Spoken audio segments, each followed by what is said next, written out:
I'm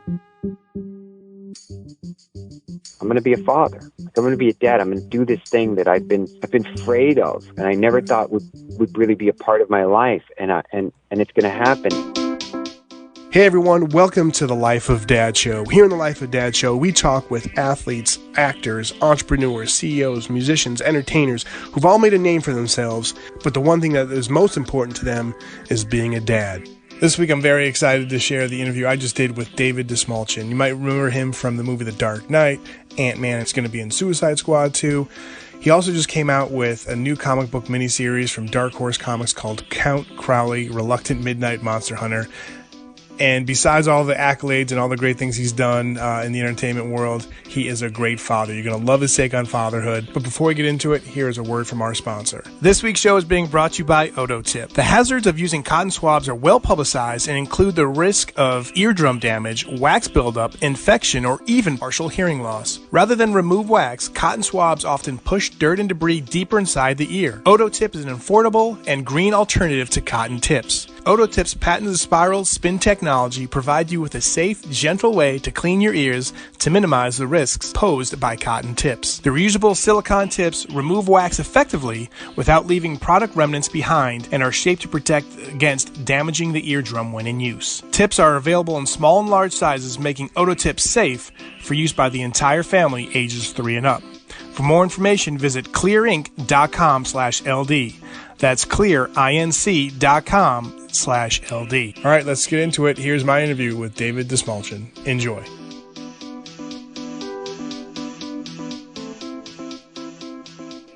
What's going on, everybody? Art Eddy here, and on the line, I'm very happy to have actor, writer, the man of all trades, David Dastmalchian. Thanks for taking the time to chat with me, sir. How you doing? I'm great, Art. Thanks for having me on, and it's a pleasure to be with you to talk about some of my favorite things that I get to talk about.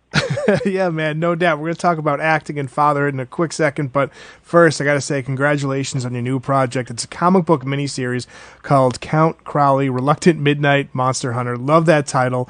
This is great for so many reasons, man. I saw an interview you did, I think it was for Ant-Man 1 or maybe Ant-Man 2, and you're just talking about as a kid, you loved comic books and you love the stories and all that. From of course, the different Marvel and DC movies that you're into this, talk about how the passion of comic books at an early age helped you with projects like these, especially for Count Crowley, sir. This is the reason that I love storytelling so much. I mean, wandering into a comic book shop as a kid and discovering the magic of comic books, it's something that has lived with me since a very young age. And not only were comic books a means for me to escape, but they were also where I found some of my favorite characters and where, they dealt with a lot of incredible issues when you think about all of the mainstream comics and the independent comics, touched on a lot of really important stuff, and yet did it in a way that transported us on these incredible adventures. At the same time, I was really in love with classic movies and watching the horror hosts in Kansas City, where I grew up. We would watch Cremation's Friday Nightmare, and I'd watch the old horror movies, and I just fell in love with cinema, sci-fi, horror, and comics. So all of that fueled this just energetic and passionate love that I had for the medium. And so, as you can imagine, it's such a gift. It's such a blessing. It's such a miracle for me now to be this grown adult, and I have an opportunity to tell stories on such a grand scale as an actor. I've gotten to be a part of so many of these really awesome movies and TV shows. And then this idea that I had for this character, Jerry Bartman, and this story that becomes Count Crowley, the reluctant midnight monster hunter, and reluctant because she wants no part of it. And Monster Hunter, not just monsters that crawl about, in the dark of night, werewolves, vampires, zombies, etc., but also the monsters that live within herself and the battles that she's going to have to wage to take care of herself and the problems and struggles she faces. So all of that coming to be manifest in this comic book that's happening right now. I'm just in a moment, man, that is hard to describe. It's really an incredible experience for me. Yeah, no doubt, David. And, one of the things, too, with everything that you've been doing, you're a very busy guy. Suicide Squad 2 is going to come out. We're going to hopefully talk about that in a quick second. But with the idea that popped in your head, you're such a creative guy. You're very talented. But when you're thinking of this comic book, how long did it take from the inception, from the actual idea to now where it's going to be published in a couple of days? Right, 30 years, man. I mean, I'm 12 years old, and I'm at that point so obsessed with horror comics and and monster mythology and monster lore and horror movies and horror hosts and comic books. At that time, the seeds were really germinated, and they were really planted deep with this idea of, like, I always wanted to create a character who hunted and knew how to defeat monsters, but also maybe had this, like, alter ego as, like, a goofy late-night horror host, and how did that work? And I would just start working out these ideas and thinking about how the monsters would exist. And then I decided I wanted to set it in a town similar to, like, where I grew up in the Midwest, like a Kansas City kind of city. And then I grew up and I dealt with so many of the issues and questions and struggles that I faced as an adult. And I started to find ways those manifested in this character and this journey. And I honestly first envisioned this being, I was like, oh, would this be a really cool movie? Like maybe an old horror movie that I could make that would feel like an old, and I was like, no, I think maybe it's like a TV series. Maybe it's something that like feels like something that would be serialized, because there's so many stories I want to tell and so many journeys I want to take these characters on. And then when Peter Lenkov, who is the guy who created the reboot of MacGyver and Magnum and 5-0, and he also did R.I.P.D., which is an awesome movie that was based on the comic he created. Yeah. He heard my idea and he was like, I love this idea. I want to help you make it. He actually was who brought it with me over to Dark Horse. And they said, we believe in this, man. Like, we think you've got something here and we want to give you the tools to really explore the idea. And so I started collaborating with an editor, and I, had all these scripts ready to go. So that was fun, because then it was shaping that into the mold of something that I've been reading my whole life, which is comic books. And yet I don't know. It's like the first time I went and sat in a movie theater and I was actually in the movie. Like the idea that I was, or the first time I even went to a set and I was like going to be in something, like the process of actually crafting a comic book when I've been reading and collecting them my whole life. It was surreal, is not even the right word. So yeah. And now here we are. It's, just a matter of hours away that this comic book is going to be being shipped to comic shops across the country in boxes. It's mind-blowing. Oh, congratulations, sir. That's so awesome. And definitely put up links on where people can buy. You talked about the movie theater, and you talked about, being on a movie set and all that. You started your career with The Dark Knight. Again, comic book movie. What a great movie to get into. Whew. What do you remember most from shooting that film, sir?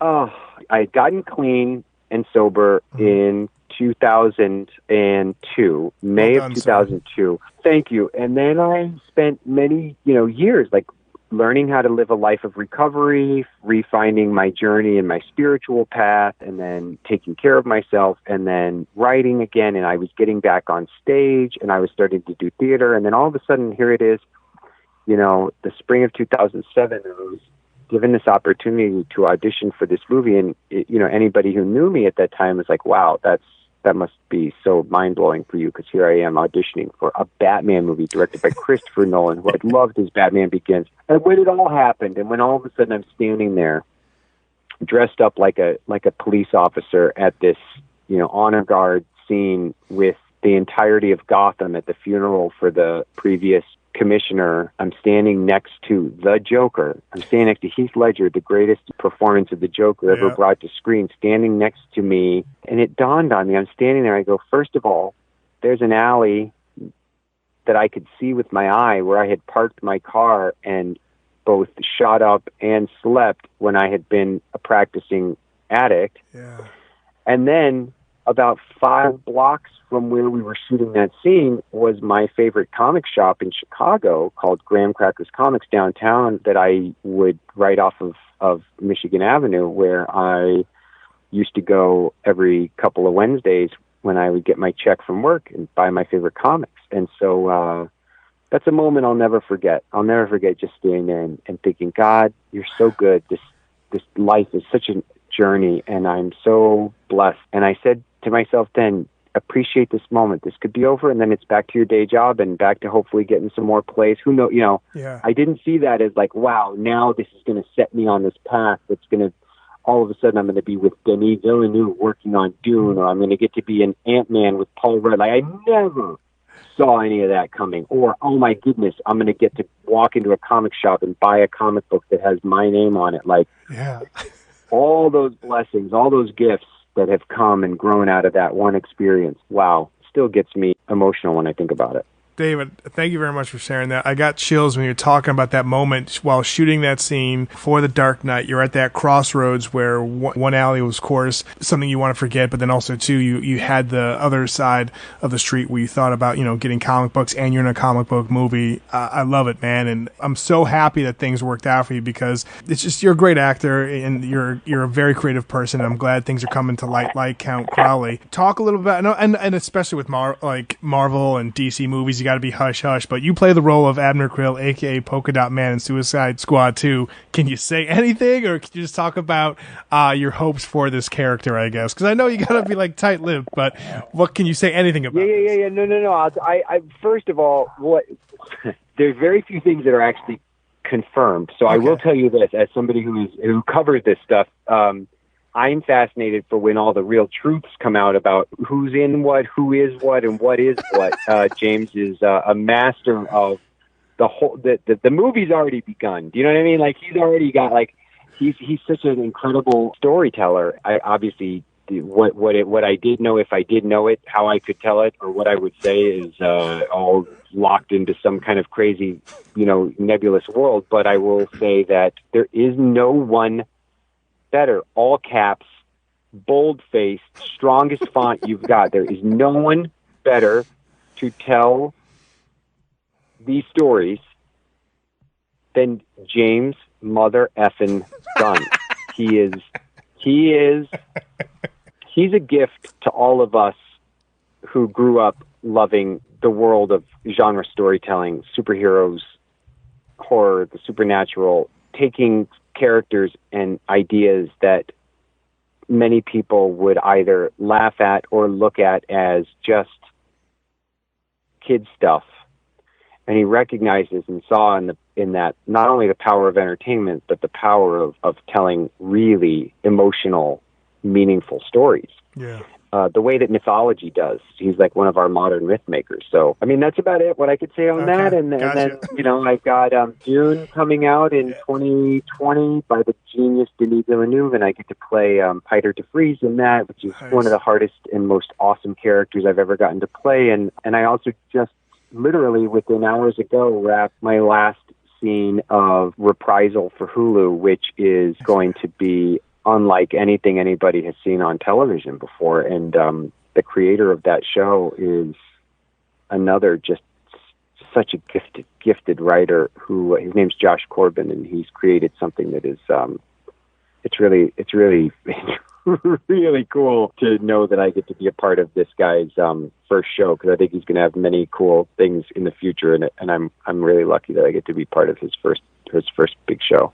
Can't wait to check that out as well. One more question before we get into fatherhood, sir. Now on the Marvel side, Ant-Man, Ant-Man 2, you, T.I., Michael Pena, such a great job in those films. Like Baba Yaga, my kids, my wife, we're watching that movie. We even just, do quotes from the movie from you guys, the trio of you guys. I mean, the movie was fantastic, but talk about just, again, the fun you guys must have had offset besides just shooting that. Because when you think about Ant-Man, Ant-Man 2, tertiary, characters from the Marvel Universe, this movie brought Ant-Man to Iron Man and Spider-Man status. You guys were awesome on so many different levels. You nailed it with the Baba Yaga. Dude, I tell you what, man.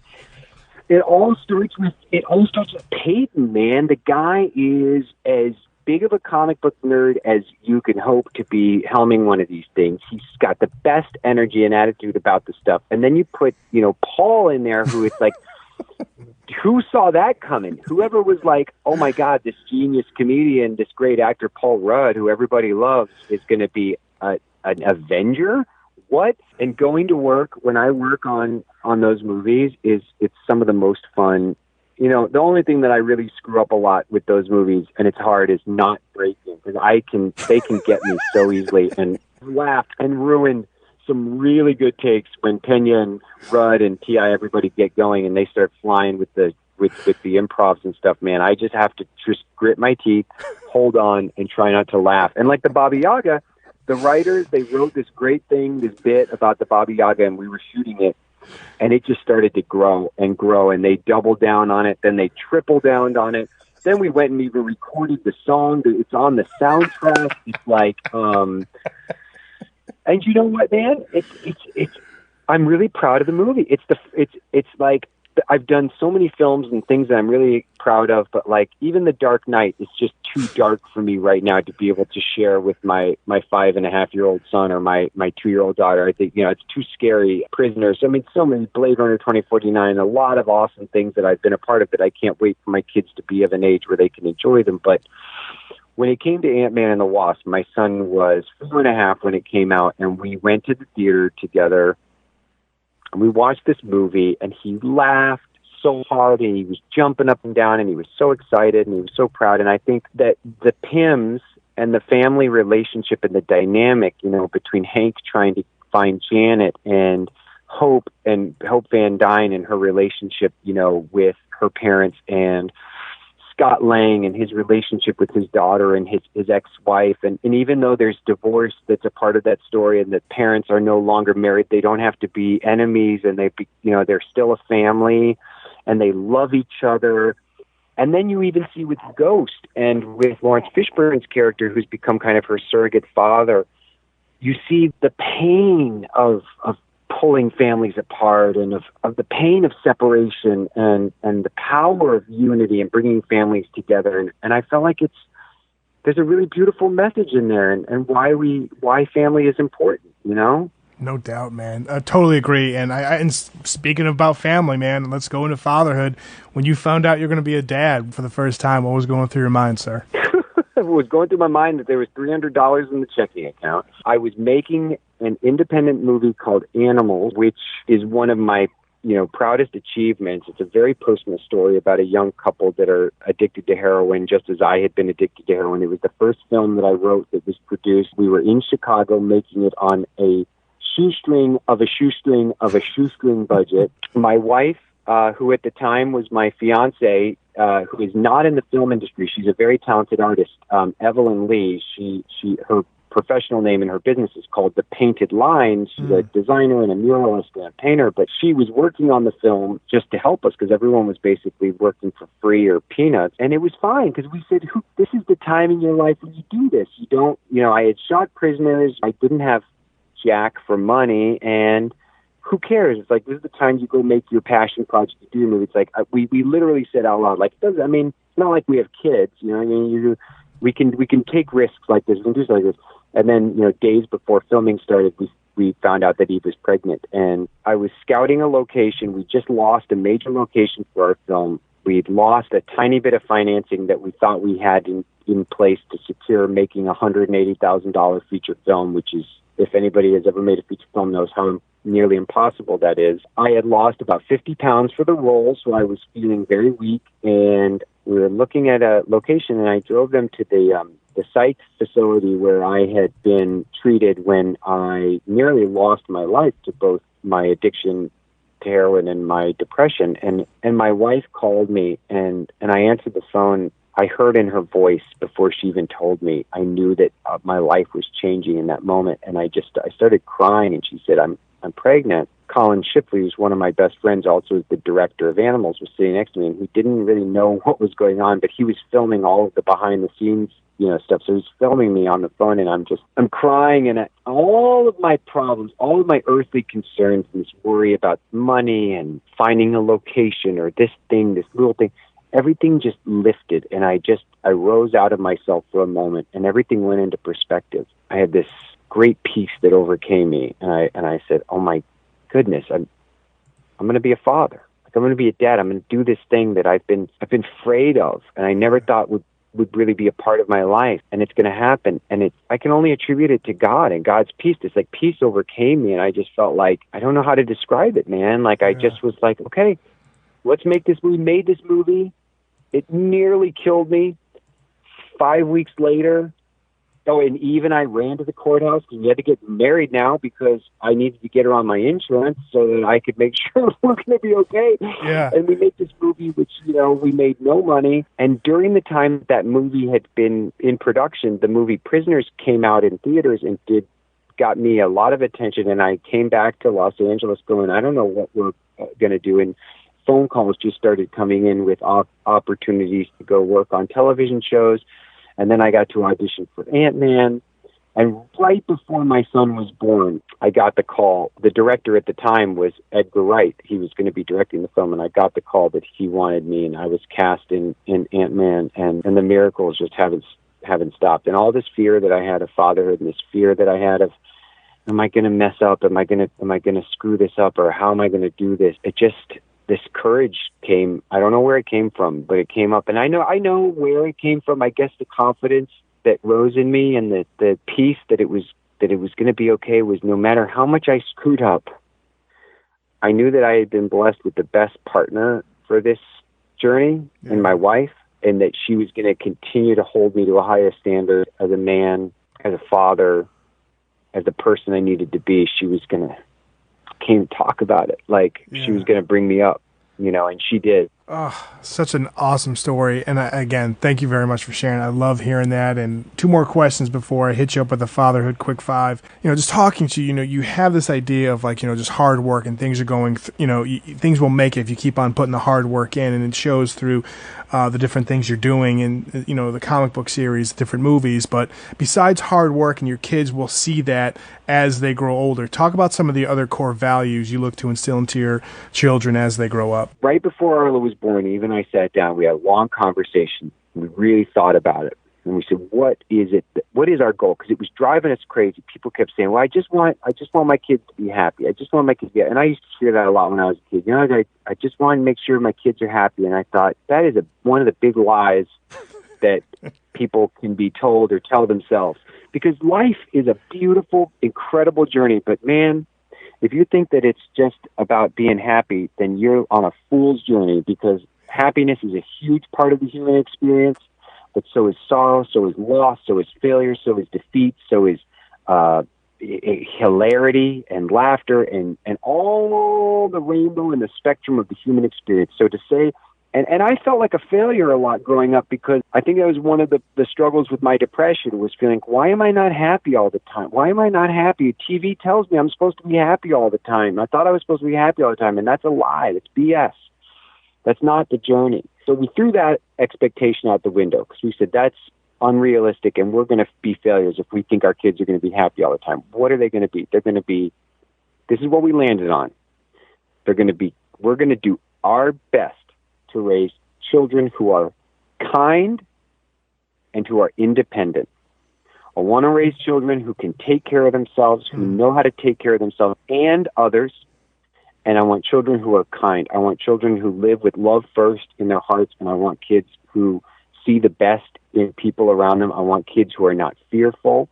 I want kids who are smart. I want kids, who have good instincts, who have that strength that comes with independence, where they can trust their guts, they can listen to their hearts, they can listen to their spirits. All of that is wrapped up in independence and teaching a child discipline, how to take care of themselves, how to own up to their mistakes, and how to, be their best self. All that is part of, I believe, the independent spirit. And then at the same time, that kindness that I think the world needs, I want that to be the legacy, that I leave behind. If I can now I've got a son and a daughter. I've got these two beautiful, incredible children, Arlo and Penny. And if they can enter the world kind, independent people, then they're going to know how to take care of themselves, and they're going to know how to bring kindness to those that they interact with. And I think that's a guiding principle for us. 100% agree with you, David. This is so good. What is one big piece of advice you offer to new dads listening to this? New dads, I always say, if you're a couple, it's a man and a woman, and the wife is going to have the baby. That's how you guys are building your family. Listen to me, please. The woman is going to suffer and go through so much. It's just a fact. It's just nature. Yep. Having a baby is such a incredible, beautiful, but man, what it does to the body is so intense. And then they're going to have this special pact, this bond between them as the mother and child in those first days and weeks. And you have to commit to, when that baby, which the baby will, especially in those first weeks, wake up every 2 hours. You have to get up. You have to be the one that gets up. Yes, Don't sir. you dare sleep through the night. You get up, you carry the baby, you do the burping after mom. Let mom stay in bed. Let mom feed the baby right there. Then you pick up that baby and you skin to skin, burp the baby. You change all those diapers. Yeah. You don't let mom get out of bed once unless you need to help her get to the bathroom. And honestly, the truth is, man, that's one of the great ways to forge that early bond with your child. I have guys, it's 2019, bro.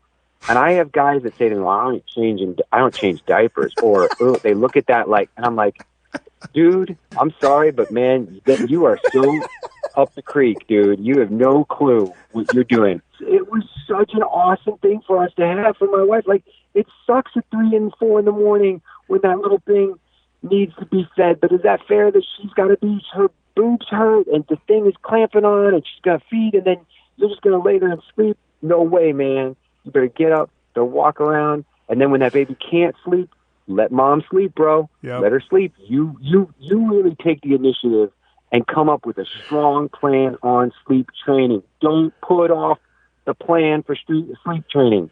Think about it. Okay, that's my advice. 100%. Again, I know I keep on saying this, but well said, sir. Just, I'm blessed with 2 daughters. My wife and I love them to death. And the thing about it is when they were babies, I would get up when they would start crying, change their diaper. I got to be like a diaper ninja in the night where I could do it all at night without turning the lights on. Give my daughters to my wife. She would nurse, and then we'd put our kids right to bed. So yeah, it's got to be a tag team effort. And trust me, your spouse. You got to be a ninja with that swaddle, man. You got to be a ninja with that swaddle, man. You know it. Yes, I do, man. Yes, I do. Don't be giving me that. Don't be giving me that. Don't. Like, I was like, bro. Somebody, I'm not joking, man, said that to me not long ago, and I just looked at him like, I got no respect for you, man. Oh, awesome, man. Now we're going to finish off with the fatherhood quick 5. Favorite family movie you guys like to watch together right now is what? Right now, favorite family movie, let's say Ant-Man and the Wasp. Okay, nice. Favorite song, or is there a band you can't wait to introduce your kids to when they get to a certain age? Ooh, we play the music that we like listening to, and right now I'm so proud of the fact that my son really digs the Talking Heads, and then my daughter bops along with it, but he knows them by name. He's like, that's the Talking Heads. He walked in the other day, like Once in a Lifetime was playing. He's like, it's the Talking Heads. I was like, yeah, you little 5-year-old awesome dude. Nice, raising it right, man. Describe the perfect family vacation. Where would it be? Perfect family vacation.